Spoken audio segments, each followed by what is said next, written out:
Alright, so welcome back to another video. I tell you what, it's been actually a little bit of time since we've done an Iron Spectates like this, and today I'm very interested from a pure curiosity standpoint to see what some Iron 4 players look like when they're playing some difficult champions. Cassiopeia is a champion that I was super duper interested in playing. I mean, playing is a strong word. They're just kind of sitting there. Cassiopeia is a champion that I have, I mean, she was one of the first champions I super duper got into. I think Season 2, Season 3, I had a big hype thing for Cassiopeia. To be fair, this was long before she had her mini rework.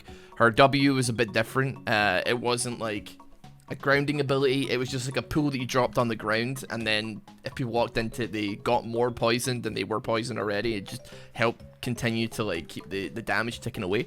As well as that, you could buy boots on her, which you cannot do anymore, obviously. But she's a hard champion. She has super early power spikes, and she is very aggressive, but she's mana hungry. And one thing that I've noticed that I have never seen before is this person has put a lot of games into Cassiopeia. I'm just interested to see what the difference is in my head from some good Cassiopeia play, because I mean I've played against some really freaking good Cassiopeias, and you're bog standard Iron 4 0 LP player.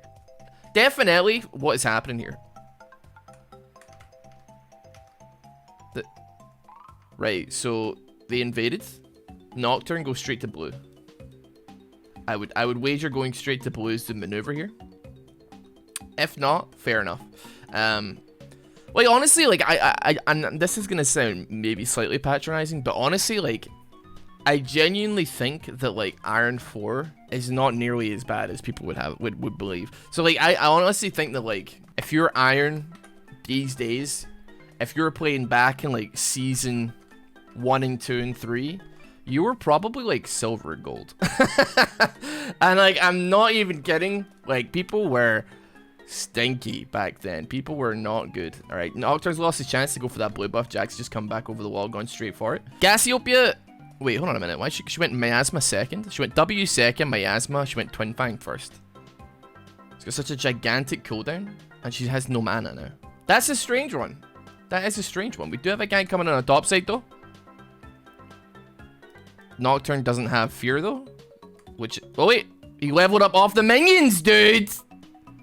Yeah, I think he's still dead here. And so's Nasus. He got executed though. Let's go, dude. I tell you what, I looked at some Iron Korean games a long time ago. And you know what? It's Bronze 5 Korean games. One thing that was the most bizarre thing to me, you know, probably not necessary, but a smart flash. I'll give you that, honestly. Was it dude, I honestly could not differentiate between Korean Bronze 5s and many other regions silvers and golds. It's so bizarre. Region to region, there's very, I guess the only differences you see are at the tippy top and at the bottom of the barrel, I suppose. But for sure, dude, I'm not here to throw hands with the enemy. I think that yeah, you had 30 mana, so sticking around. You know, this is a phrase I use an awful lot in the Iron Spectates, but I've done that before.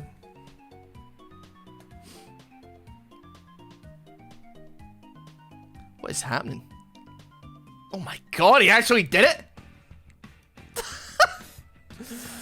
Some question mark pings going out from both sides onto Nasus and onto Garen.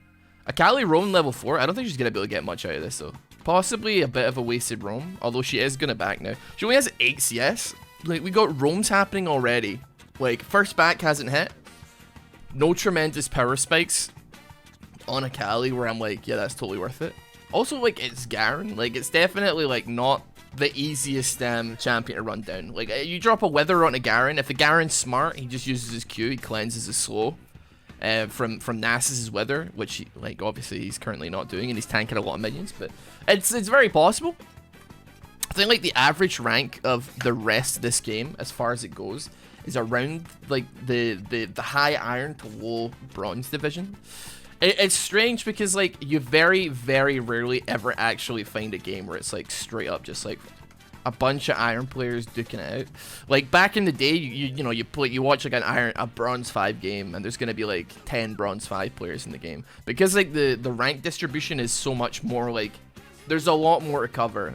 Like you got 4 extra divisions just in iron, and then you got like grandmaster, and then like your higher ranks. Not that I would know anything about that. I mean, I reckon it's like pretty much the same amount of divisions, but like the way they're like dispersed is so different. That like you could be iron 4, like not doing too hot, 0 LP like our friend here, and still be in a game with people like an entire division above you. But like obviously the game is just trying to get you a game. It's like reverse challenger queues, except without dodging, I'd imagine. I reckon like if there's one thing I can respect about people, even in like my ELO, if I play a ranked game, it's that like you don't really get a whole lot of dodging. And to be honest, I'm of the mindset that like who cares? And I know that's like the wrong mindset to have, of like, hey, it is what it is, like let the chips fall as they may. But what like I understand that draft is actually pretty important in the game, but for me, I'm just like, I just want to play League and just want to play this champion. If I get counterpicked, then if I win that counterpick, do you know how big my ego is going to grow? I mean, it would honestly, 5 minutes in, oh my god. All right, dude, you know what? I actually saw that happening in slow motion. I was like, there is no way. I was gonna say this. It's just typical of like 5 minutes into a game at this ELO where it's like, listen, it happened even in Diamond 4 and stuff. Dude, it happens. Like, people will try and force dragons off of like legitimately nothing. Like they'll force dragons for no explicable reason. No picks, no priority on lanes, or whatever, dude. We're just gonna go for it. It is what it is, dude. Okay, now I'm wondering if they're pre-made, dude, because like the Callie's now roamed twice, but watching the Cassiopeia, she's not pushing. She's missing a lot. Is this me? There's a lot of CS being missed here. She's not using her abilities either. Like, she could use her E to like get minion. Like the miasma usually just is confusing to say the least as well. Like you could farm with Twin Fang. It refunds mana. So like Cassiopeia is like a solid champion if you're like looking at CS on. Or push with. Given the amount of mana that you get back if you actually kill the target. It's like Annie, but like 100 times the APM required. 100,000 times the APM. Your finger's gonna get carpal tunnel syndrome. You're gonna get like repetitive stress, strain injury, whatever in your wrists from spamming E perma. I mean, this player has like a solid amount of games, like at least like 100 games this season on Cassiopeia from my recollection, and like she's a champion that's like super solid at getting those waves pushed up. She has like really decent wave clear. Super solid like dueling potential, but she keeps on like firing her E's out either onto a target that isn't poisoned, so she doesn't get like the quick reset and the extra damage and the spell vamp. Oh, you know what? I think they just made it so that it doesn't matter. It used to be that if you eat a non-poison target, it would go on a longer cooldown. I think they've just made it so that it's just the flat CD, but then there's extra stuff that happens if they are poisoned, like the extra damage or the amount that you heal back. But I mean, that's still important. It's crucial. It makes her level 2 absolutely in the business. We call it wailing. We got Jax trying to go for Herald as well. You know what? Honestly, like kind of just bad timing, to be honest. Like actually mega bad timing. That being said, what's Cassiopeia doing in the meantime? I honestly, so like I'm really trying to put like a more positive spin on this. I think I talked about it a little bit in my my video about Get Controlled, the 14 million Heimerdinger main, and it was just like regarding the attitude change I think that I've had in the Iron Spect, and it's like I'm not here to like bust heads like Gordon Ramsay. Granted, Gordon Ramsay does come from the same city as me. I'd like there to be some kind, like, we can laugh, right? You're allowed to laugh. It's okay. But we gotta glean something out of this. For instance, like, there's immediate, like, problems I'm seeing on this one. And if I can see them, doesn't matter if you need a high-level, high-elo challenger player to look at this. You don't need a statistician or an economist to have a look at this to see if there's an issue here. Nocturne is called I Don't Know, and I'm starting to agree. Oh, dude, he ultied into the Counter-Strike.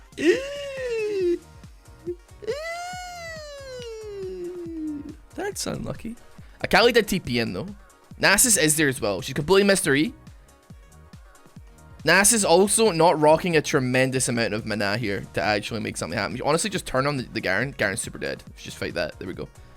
Okay, like 1 for 1. It works, right? It works. So far, like the Cassiopeia, she's like level 8. We're 10 minutes deep, and like she has not been of any impact in this game. This player is like the Final Fantasy player that I aspire to be. When I get like a Phoenix down or like a super rare item in an RPG that's one use only, you can guarantee that I'm never using it. I will save it until the next boss fight, and then the next boss fight, and the next boss fight. And do you know what? That boss fight never comes. What is she doing? She's crazy. Okay, I mean, it works. It works. But dude, honestly, like Miasma, it's a super long cooldown. 22 seconds is kind of big. But like this person is like, you know what? Use it for waves. Use it to poke. Sure, why not? I could never live that life. I could never live by the sword. Because you know what they say about people that live by the sword. They die by the sword. That's a good Miasma. The Petrifying Gaze barely hit any. Wait, I don't think. Did it even hit Akali actually? I think the Petrifying Gaze missed. Which is a little bit janky. Oh, it was shielded, dude. It did barely any damage. It was shielded. Immediately flashing it as well. Not even attempting to play with fire there. Still, I actually think that she helped Jax live there, which is fine. That being said, Blitzcrank. 2 flashes down. Is Blitz going to hook this? Okay, he did not. He's maxing Q first and Miasma second. Why? I just want to confirm if that's right or not. Yeah, that for sure ain't right. I definitely know that maxing Miasma second and having multiple points into it is absolutely not worth it. I think like back in the day, bear in mind this is back when players were much worse, so like, you know, don't call me on this one. But it used to be like kind of dependent on what you're into. So if it was like a lane where you're like, I can actually be aggressive and I can like kill this enemy, you would go for the Twin Fang and like start, you know, trying to put some damage. If not, if you wanted to push the person in, you'd max Q first. That was kind of the logic of being bad in 2009. So that, but like, so I can almost vaguely begin to like justify in my head why somebody would want to go for like maxing the Noxious Blast first. But I guess maybe like get the early movement speeders. I don't know. I'm struggling for this one. But there is like so much extra poison damage. It's just better healing. The mana cost is lowered, which also means that like if you're killing CS, you're actually gaining mana from killing a CS here. So it's kind of good. But like, I mean, you have this Q that is like giving you the benefit of being able to actually push a wave. Like for instance, this roam here. I mean, she's not even sitting in the bush ready to Petrifying Gaze. Akali comes in on her. Boom. Oh, he actually does manage to land. Miasma not going to stop her, though. She doesn't even go on to it. She manages to ulti over. Garen comes in with a flash, silencing the Akali. Meanwhile, Nocturne is fearing the Jax, pushing onto him right now. Garen actually may be able to pick this up there. The red buff's going to be able to do enough there as well. Meanwhile, Jax running away. Nocturne not able to catch him, but there's a good chance he's going to try and grief for this one. He has no mana onto the tower. Counter-Strike comes out. The jump goes on a Nocturne, stuns him onto the tower, but it's not going to kill him. We got Nasus just kind of chilling as well. He's just kind of chilling. Garen doing a little bit of spinning. Killing the Nocturne. What happened bot lane meanwhile while all that was happening? A poor fight was happening, you could argue. Let's see what happened. No, just Blitzcrank taking a bunch of poke. Gets a full Kaisa stack combo onto himself there. Another stack combo there. Boom. Gets dropped. Easy peasy. Wild growth onto Kaisa. Not necessary, but it is what it is. To be fair, like, no, I'd say that like Ezreal Blitz is a kind of rough lane. Because like for Ezreal, dude, ooh, ultimate. You have ultimate. What do you mean? Listen, even if you miss, you're still sending a message, brother. Come on, what do you? I love Ezreal. I know people hate playing with Ezreal on their team. I love him. But like once you get to like a little bit into mid game, I feel like Ezreal really starts picking up. And if you're a safe player, especially in some like lower elo, you can do a lot of cool stuff. The Miasma drop. Oh no, why did you pull him out? Don't pull him out of the Miasma, bro. This could be very dangerous. Right, go on. Give him what for? Punch him. There we go. Cassiopeia picking up a kill there. Finally. First kill of the game. Blitzcrank doing everything in his freaking power to make sure that Cassiopeia didn't live to see another day. Still, Nocturnality comes out. The True Shot Barrage as well. Manages to pick it up with an auto attack, but the Ignite from the Lulu goes on to the Ezreal, finishing him off there. And now we have a support 1v1 in the jungle, which Blitzcrank will probably never win. But Lulu wants to back out anyway. She's behind enemy lines. She doesn't realize that Cassiopeia hasn't left lane the entire game. Doesn't know where Jax is. Could easily be coming in. And he was, to be fair, he was coming in. Kai'Sa, meanwhile, just settling for the tower, which is absolutely fine. We got Pinks coming out for Dragon as well. Right now, Red Team, definitely in a way more solid position. Even if they are not going for picks first, if they just want to go for the Dragon itself. Cassiopeia spent a lot of time in mid, very rarely any time actually roaming to help do stuff onto other objectives. So, solid pick on a Blitzcrank, but Jax is going to be able to absolutely clobber the Kai'Sa. Right, I mean, she's not poisoned, like, dude, like, she was actually poisoned. What'd she get hit by? She get hit by a cheeky Q there. Oh, she did, she hit her with a little Q, dude. I didn't see it because of the miasma. Okay, actually, really nice turn from just be careful, like, you've gotten good stuff here. Don't ruin it. Don't ruin it too hard. Just distract. Just distract. Oh god, Cassiopeia, get out of there, please.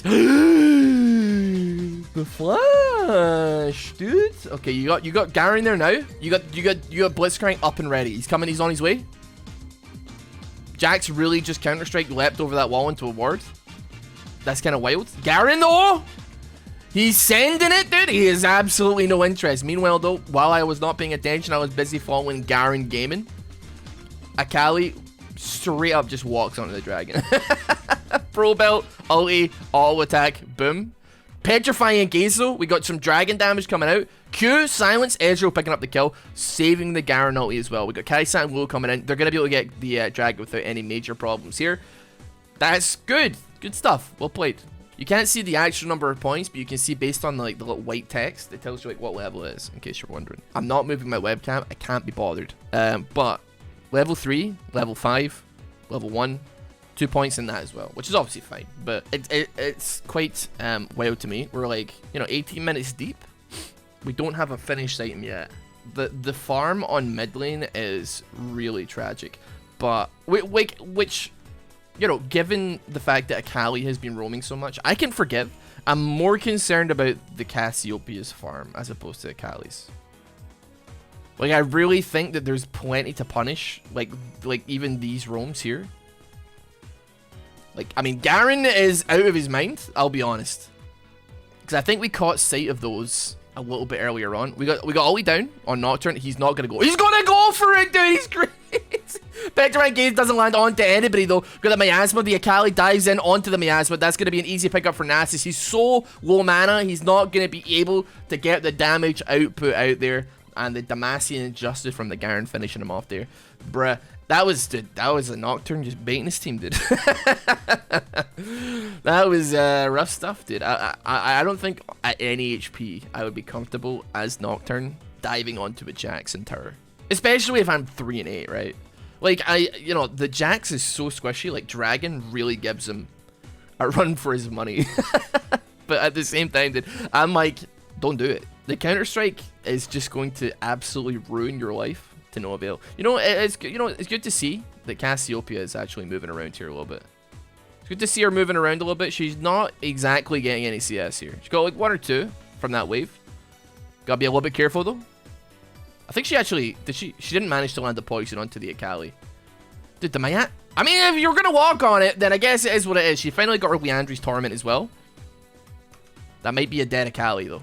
Demacian, oh, we don't have Demacian Justice. I forgot we used that on the Nasus. It's like very close to coming off cooldown though. Blitz lands a hook onto the Akali. The Nocturne comes down. He just stands here buffering for a second or two. Meanwhile, all comes out for Blitzcrank picking up the Nasus, and we got the Nocturne falling as well, trying to help his bro. Kai'Sa though comes in with the Wild Growth.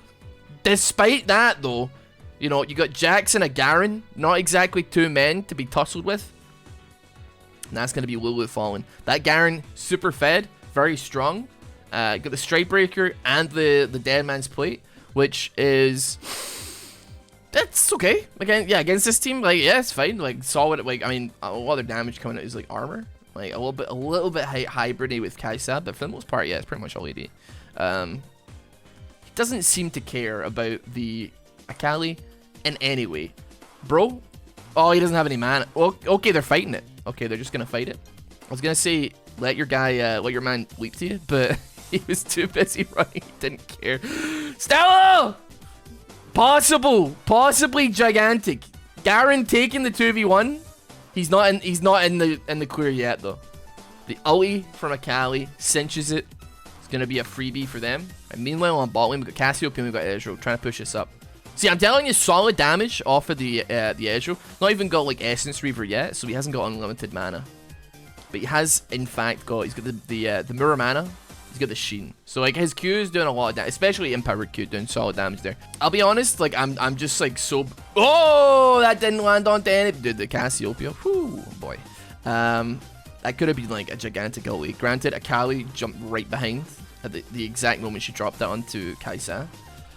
But like I'll be real, like it's been about 4 minutes I think, and Cassiopeia's picked up 2 CS in that time. Cassiopeia is like, you need the CS.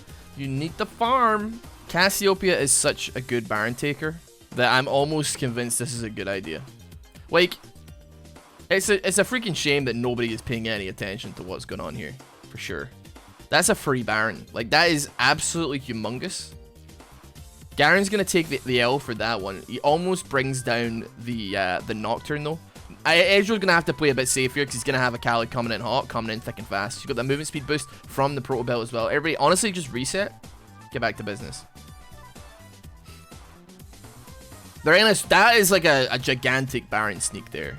I feel like nobody swept before they actually attempted that. I mean, they can't have because it was Jax and Cassiopeia 2-manning it, but like, so, and they don't have sweeper. Which could have been the riskiest play ever. Another Petrifying Gaze doesn't land. Doesn't land at all. I think I might have caught the backside of Lulu. I can understand like the problem with Petrifying Gaze, because I remember like even back in the day, pros, it was a lot more inconsistent an ability back then.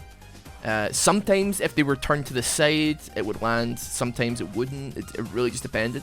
Like especially also Katarina's ulti back in the day. Like it used to be like Petrifying Gaze roulette, where like she was spinning, but it counted what direction she was in when she was ulting. So like you had a 50-50 chance of like stunning her or not stunning her, basically. And like a lot of pros and a lot of people back in like season 1, 2, etc., they just used her ulti for like the damage and the slow, as opposed failing all else. Obviously, like big Cassiopeia ultis are game winners, but like yeah, honestly, it's a shame to see like so many, you know, ultis from the Cassiopeia either like completely miss or only hit like one person.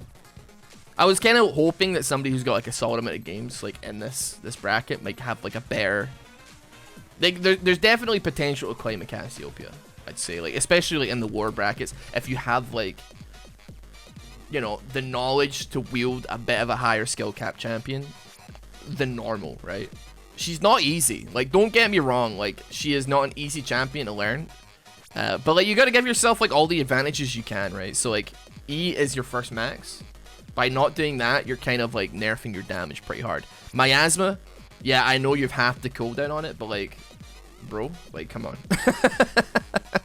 It was 22 seconds, it's now 11 seconds. I see where you're coming from. Don't get me wrong. You gotta chill on that one just a little bit. You can still put points in it eventually, but you just gotta relax. You know, as well as that, just like using your E to get some CS now and then. I don't know if it's a case of just like not. Some people just play champions and like they vaguely know what the. And honestly, I'm guilty of this as well.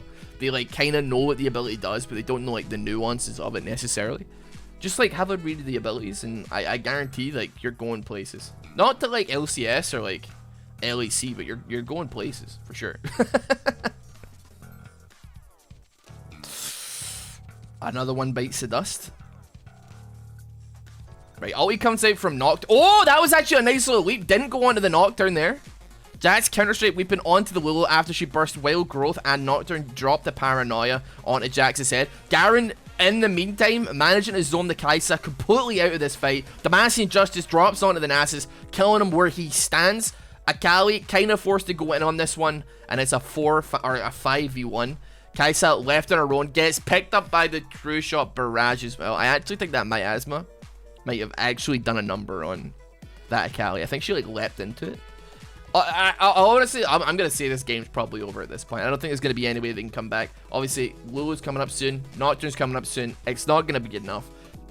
Neither of them are doing particularly crazily well. 3 and 12 on the Nocturne. And you know what? I actually, I gotta say, I respect the Oblivion or pickup that doesn't go into anything else. Like Nasus, like lifesteal, the like kind of passive lifesteal that Nocturne gets from like being on top of people. Totally fine. I think Akali as well has some of that. You know what? I don't know if it improves the health gain from wild growth from Lulu. That's one thing I don't have. But she has like Moonstone as well anyway. So like I tell you what, I do respect it. I think there's a lot to learn on that Cassiopeia front though, for sure. And I'm hoping that there's some people here that are maybe looking into getting into Cassiopeia as well. And they're thinking like, this guy maybe wasn't as great as he could have been. I can do a lot better. And I think that's true. I think she's a great champion. She's a lot of fun to play, but she's definitely like a bit more difficult than normal. But regardless, thanks so much for watching this video. Hope you have a great day. If you want more spectates, you know what to do. Comment section, like the video, etc. Juice up the algorithm a little bit for me, boys. Have a fantastic day. See you all later.